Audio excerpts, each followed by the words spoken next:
السلام علیکم ورحمۃ اللہ تعالی وبرکاتہ۔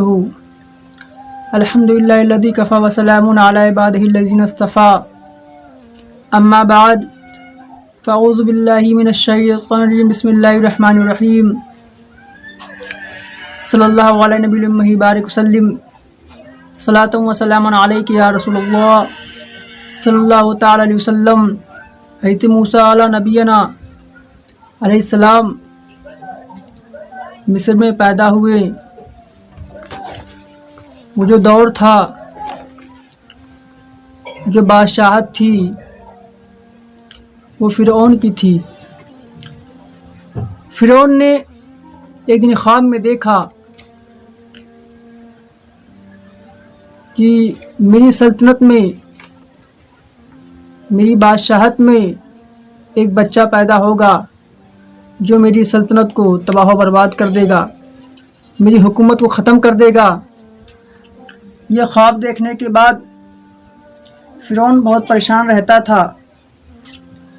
اپنے سپہ سالاروں کو حکم دے دیا کہ میری سلطنت میں اگر کوئی بچہ پیدا ہوتا ہے تو اس کو فوراً قتل کر دیا جائے، کیونکہ اس کو اس بات کا خوف ہو گیا تھا، اس بات کا ڈر ہو گیا تھا۔ بہت سارے نجومیوں سے اس خواب کی تعبیر کے بارے میں پوچھا تو تمام نجومیوں نے کہا کہ ایک اللہ کا نبی پیدا ہوگا جو تمہاری سلطنت کو تباہ و برباد کر دے گا، تمہاری بادشاہت کو ختم کر دے گا۔ اور فرعون کا عالم تو یہ تھا کہ وہ اپنے آپ کو خدا کہلواتا تھا۔ اپنے سپہ سالاروں کو حکم دیا کہ جاؤ، میری سلطنت میں اگر کوئی بچہ پیدا ہو تو اسے قتل کر دو۔ اس کے فرمان کے مطابق اس کے سپہ سالاروں نے ہر جگہ ایک دائی منتخب کر دیا اور وہ دیکھ ریکھ کیا کرتی تھی۔ حضرت موسیٰ علیہ السلام کی والدہ بہت پریشان ہوئیں، کیونکہ حضرت موسیٰ علی نبینا علیہ السلام ان کے بطن پاک میں موجود تھے۔ دائی جو تھی، جو پہرےداری کیا کرتی تھی، فرعون نے ہر گھر پر ایک دائی مقرر کر دیا تھا تاکہ وہ پہرےداری کر سکے۔ جو دائی پہرےداری کیا کرتی تھی، حضرت موسیٰ علیہ السلام جب پیدا ہوئے، بہت خوبصورت چہرہ، تو حضرت موسیٰ علی نبینا علیہ السلام کی والدہ اس دائی سے کہا کہ آپ کو یہاں پہ فرعون نے ہماری دیکھ بھال کے لیے رکھا ہے کہ اگر کوئی بچہ پیدا ہو تو اسے قتل کر دیا جائے۔ اللہ تبارک و تعالیٰ نے اس دائی کے دل میں حضرت موسیٰ علی نبینا علیہ السلام سے محبت ان کے دل میں ڈال دی۔ دائی نے کہا کہ ایک بکری میں ذبح کر کے فرعون کی بارگاہ میں پیش کر دوں گی اور بتا دوں گی کہ ایک بچہ پیدا ہوا تھا اور اسے ہم نے قتل کر دیا۔ لیکن بعد میں جب یہ بچہ بڑا ہوگا تو پریشانی ہوگی اور اس کو خبر ہو جائے، فرعون کو اگر خبر ہو جائے گا تو بچے کو ہی نہیں بلکہ آپ کو بھی، مجھے بھی، آپ کی پوری فیملی، پوری پریوار کو قتل کر دے گا وہ۔ حضرت موسیٰ علی نبینا علیہ السلام کی والدہ نے سوچا کہ بچے کو صندوق میں پیک کر کے دریا میں ڈال دو۔ وہ ایسے ہی ہوا۔ حضرت موسیٰ علیہ السلام کی والدہ نے حضرت موسیٰ علیہ السلام کو صندوق میں پیک کر کے دریا میں ڈال دیا۔ اللہ تبارک و تعالیٰ کی بارگاہ میں دعا کی، یا مولا، میں تیرے سپرد اس بچے کو کر رہی ہوں، یہ امانت تجھے سونپ رہی ہوں، تیرے سپرد کر رہی ہوں، تو اس کی نگہبانی کرنا مولا۔ وہ صندوق جس میں حضرت موسیٰ علیہ السلام موجود تھے، وہ صندوق تیرتے تیرتے فرعون کے بادشاہت اس کے بنگلے میں پہنچا۔ اس کی نہر میں وہ صندوق پہنچتا ہے تو اس باغیچے میں اس کی بیوی سیاہ نے اس صندوق کو کھولا۔ کھولنے کے بعد وہ صندوق کھولے تو کیا دیکھتی، بہت خوبصورت بچہ۔ فرعون کے دماغ میں آیا شاید یہی بچہ ہے جو میری سلطنت کو ختم کرنے کے لیے آیا ہے، میری بادشاہت کو ختم کرنے کے لیے آیا ہے۔ تو حضرت آسیہ نے کہا نہیں، پتہ نہیں کہاں سے بچہ آیا ہے، اور ہم اس کو پال لیتے ہیں، اس کی پرورش کر لیتے ہیں، اپنے ہی محل میں رکھیں گے، کیونکہ اس سمندر وہ بادشاہ تھا اور اس کی محل میں جو نہریں جاری تھی اسی کے ذریعے سے وہ صندوق تیرتے تیرتے اس نہر میں پہنچ گئی۔ کچھ عرصے تک پالنے کے بعد حضرت موسیٰ علیہ نبینا علیہ السلام کسی کا دودھ تو پیتے نہیں تھے۔ بعد میں فرعون نے اپنے سلطنت میں سب کو آگاہ کیا کہ کوئی دائی ملے جو اس بچے کو دودھ پلا سکے۔ لاسٹ میں حضرت موسیٰ علیہ السلام کی والدہ آتی ہیں، دودھ پلاتی ہیں۔ کچھ عرصے کے بعد فرعون اپنی گود میں لے کر حضرت موسیٰ علیہ السلام کو اپنی گود میں لے کے بیٹھا رہتا ہے۔ اچانک حضرت موسیٰ علیہ السلام ایک تماچا مارتے ہیں، ایک تھپڑ مارتے ہیں۔ اس کو شک ہونے لگتا ہے یہ عام بچہ نہیں، یہی وہی ہے، یہ وہی ہے جو میری سلطنت کو ختم کرے گا، میری بادشاہت کو ختم کرے گا۔ کیونکہ فرعون بنی اسرائیل کی جو قوم تھی اس پہ بہت ظلم و زیادتی کیا کرتی تھی، ان کو ستایا کرتی تھی۔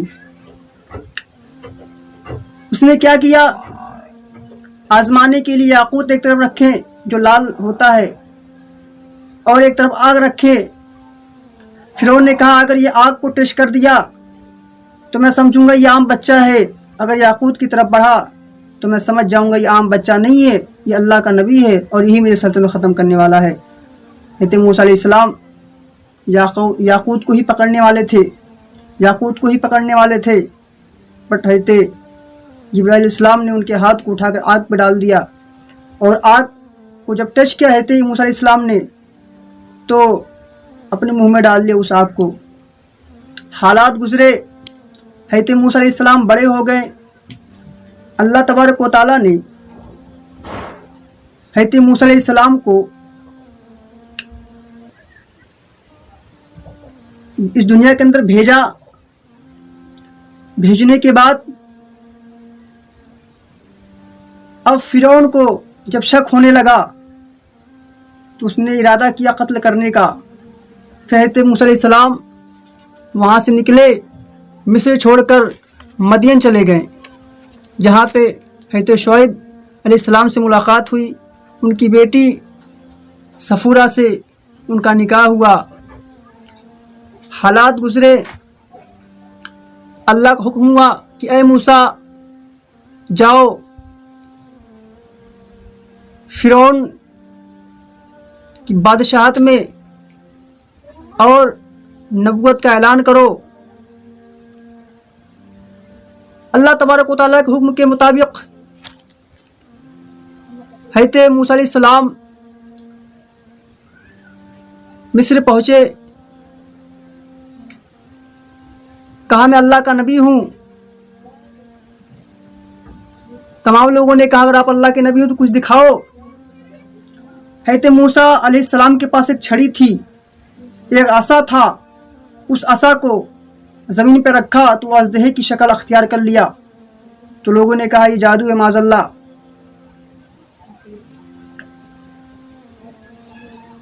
فرعون نے حکم دیا کہ ہماری سلطنت جتنے بڑے بڑے جادوگر ان کو بلایا جائے۔ سارے جادوگر اکٹھا ہو گئے۔ اکٹھا ہونے کے بعد حضرت موسیٰ علیہ السلام کو بلایا گیا. حضرت موسیٰ علیہ السلام بھی پہنچے. سارے جادوگروں نے کہا کہ آپ کچھ دکھائیں. حضرت موسیٰ نے کہا کہ آپ دکھاؤ جو دکھانا ہے. جو سارے جادوگر تھے، غالباً 70,000 کی تعداد میں جادوگر آئے تھے، سب لوگوں نے نظر بند کر دیا اور اپنی چھڑی کو سارے لوگوں نے رکھا تو سب کی نظروں میں وہ سانپ دکھنے لگا.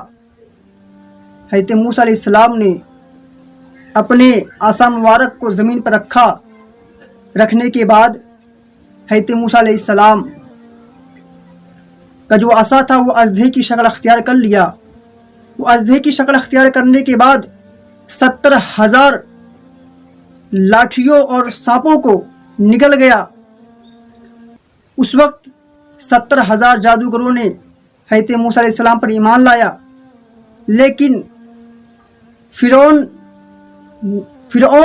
اس بات کو نہ مانا اور ظلم و ستم کرنا شروع کر دیا بنی اسرائیل پر، مسلمانوں پر. تو اللہ تبارک و تعالیٰ نے عذاب الہی نازل کی. 5 مرتبہ اللہ تبارک و تعالیٰ نے عذاب نازل کیا. پہلا وہ پانی کا. اللہ تبارک و تعالیٰ نے جب بارش کرنا شروع کیا، عالم تو یہ تھا اتنی بارش ہوئی جو بنی اسرائیل پر ظلم و زیادتی و ستم ڈھاتے تھے، ان کے گھروں کے اندر، مکانوں کے اندر پانی بھرنا شروع ہو گیا. جو بیٹھا تھا وہ ڈوب گیا، جو کھڑا تھا اس کے گلے تک پانی آ پہنچی. بہت پریشان ہوا. غالباً 1 ہفتہ تک، 8 دن تک وہ پانی بھرا رہا. لیکن تعجب خیز والی بات تو یہ، پریشان کر دینے والی بات تو یہ، جو فرعون کے ماننے والے تھے، جو فرعون کے چاہنے والے تھے، جو فرعون کے ماننے والے تھے، وہ صرف انہی پر یہ عذاب نازل ہوئی جو بنی اسرائیل کی قوم تھی. اگر ان کا گھر بغل میں ہوتا، کسی فرعونی کا گھر بغل میں ہوتا اور کسی بنی اسرائیل کی جو قوم تھی اس کا بغل میں ہوتا تو صرف اسی پر ہی عذاب نازل ہوئی. حضرت موسیٰ علیہ السلام سے فرعونیوں نے کہا کہ آپ ایسا کریں کہ آپ ہمیں بخش دیں، ہم آپ پہ ایمان لے آئیں گے. اللہ تبارک و تعالیٰ کی بارگاہ میں دعا کیا. حضرت موسیٰ علیہ السلام نے پانی کا جو عذاب تھا وہ ختم ہو گیا. اس پانی کی وجہ سے فصلیں ان کی ہری بھری ہو گئی، کھیتی باڑی اچھی ہونے لگی. تو بولے کہ اب آپ کو میں نبی تسلیم کرنے والا نہیں ہوں، میں ایمان لانے والا نہیں ہوں. اللہ تبارک و تعالیٰ نے ان پر پھر عذاب نازل فرمایا. جو عذاب نازل کیا وہ ٹڈیوں کا تھا.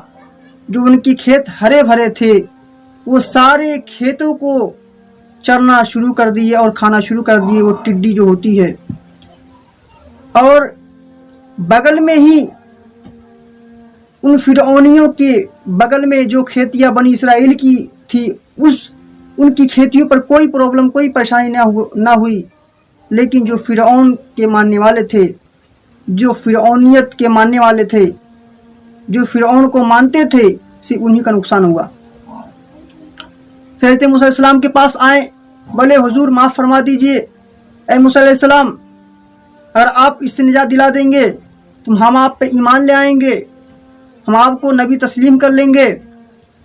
حضرت موسیٰ علیہ السلام نے اللہ کی بارگاہ میں دعا کیا. اللہ تبارک و جو ٹڈیوں کا عذاب تھا وہ ختم ہو گیا. اس کے بعد پھر جب عذاب ختم ہو گیا تو ان لوگوں نے سوچا اب شاید کوئی عذاب نازل نہ ہو.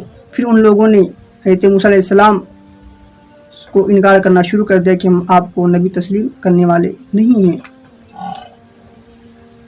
پھر اللہ تبارک و تعالیٰ نے جو تیسرا عذاب نازل کیا وہ گھن اور جوئے کا تھا. ان کے جو بچے کچے سامان تھے، گھن کھا پی کے ختم. جوؤں ان کے جسم کے اندر اتنے پھیل گئے، ان کے بالوں کے اندر جوئے. صرف فرعونیوں کے